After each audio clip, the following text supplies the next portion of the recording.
বাজারে গিয়েছিলাম মাছ কেনার জন্য। আসলে মাছ কিনলাম চিংড়ি মাছ।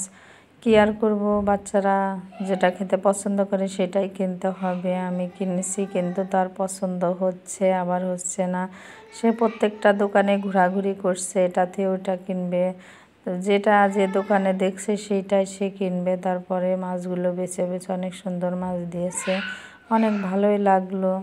আমিও খুঁজতেছিলাম ভালো মাছ, কারণ চিংড়ি মাছ একটু ভালো না হলে খাওয়া যায় না। তারপরে অনেক ভালো দেখে বেছে বেছে দিল মাছটা, আমিও নিলাম।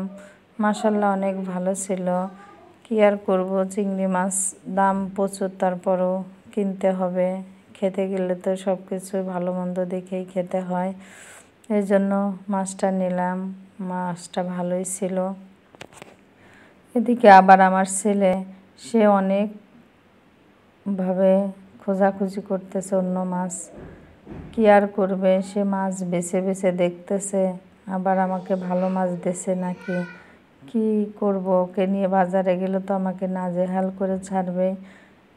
আজকে পিছন লাগছে আমার, সে যে কি করবে আমি জানি না, আমার মাথা নষ্ট করে দিবে। সে দেখতেছে, বাট তারপরেও সে মন মতন পাচ্ছে না।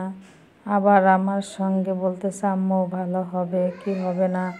আবার এদিকে কই মাছের দোকানে চলে আসছে, পাঙ্গাস মাছের দোকান। পাঙ্গাস মাছ লাফালাফি করতেছে, সেটাও দেখছে। আবার এদিকে পানিতে রয়েছে, সেটাও খুঁজতেছে। কোনটা সে নিবে, তার মাথা একেবারে গোলমাল হয়ে গেছে। সে সব দোকানে আমাকে নিয়ে ঘোরাঘুরি করাচ্ছে।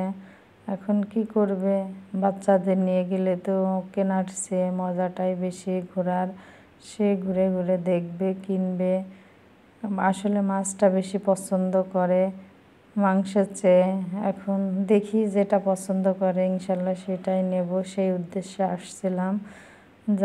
যাই হোক, বাচ্চারা খেলেই সেটাই অনেক মজা লাগে। আবার ট্যাংরা মাছ দেখছে, এই পাশে কই মাছ দেখছে।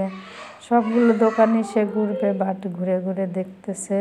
তারপর অবশেষে চিংড়িটাই নিল, অন্য মাছও কম কম নিলাম।